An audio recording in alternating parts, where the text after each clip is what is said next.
45 questions is not a measure of me being a competent educator. It angers me that a test decides my worth.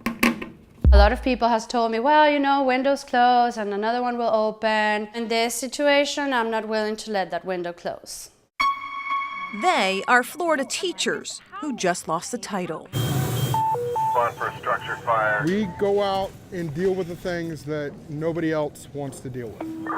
I want to save someone else's life. Fully involved. But what happens when the people that give their life for yours need you to fight for them? Spawning on the scene. Training Bureau, this is Firefighter Babcock. Kathy Babcock is a third-generation firefighter. My dad was a firefighter, my grandfather was a firefighter. Third generation to get cancer. How am I going to tell my kids?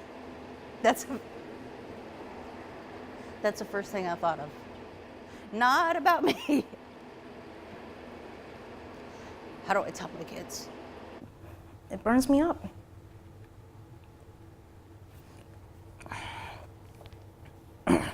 Sorry.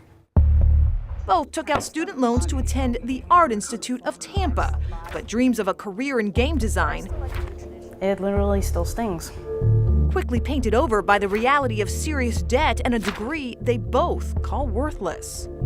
We caught up with Pearson at that education conference in Tampa, Do you want me to pass along their information? but they sent us back to the state, who these teachers have a final message for.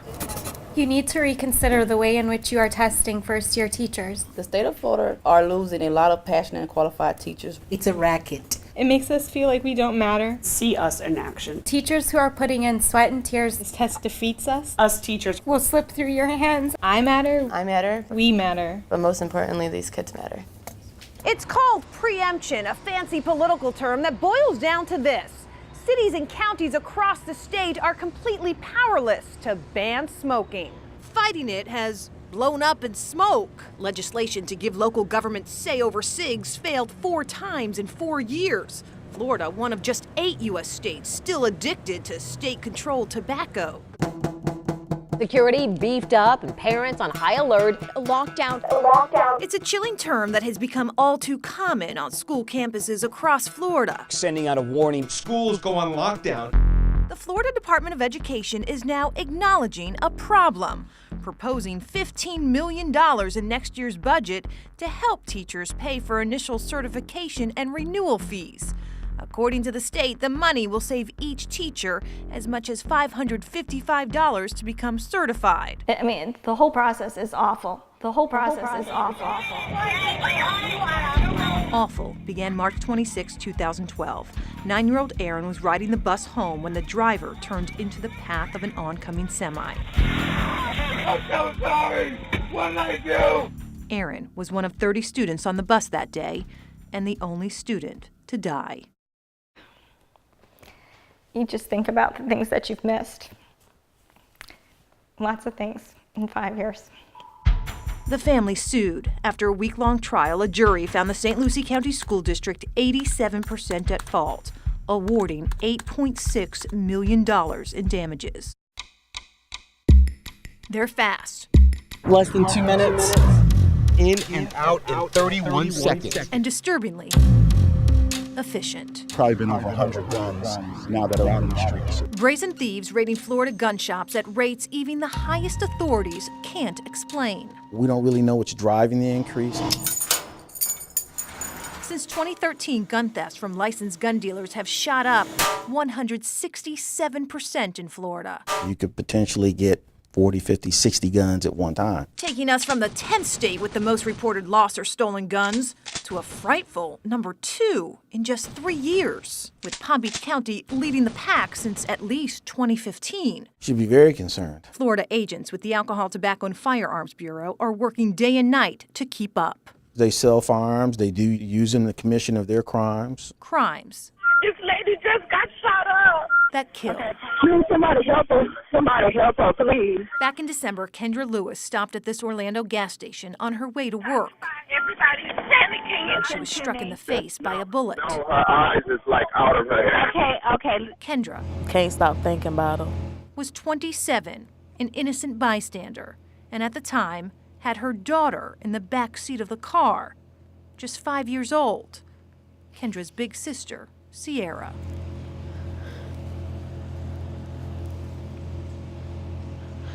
It's like nothing the same. Investigators traced the bullet that killed Kendra to a gun stolen during this Tampa smash and grab 2 weeks earlier. To hear that it was a stolen gun, that's what made me even more angrier. Stolen guns are notoriously difficult to recover. While ATF releases stats on thefts each year, the agency shares very little about guns it recovers. There's not a high rate as high as we'd like it to be. Of the 42 guns stolen from that Tampa smash and grab, just 3, including the gun that killed Kendra, have been recovered. We're concerned.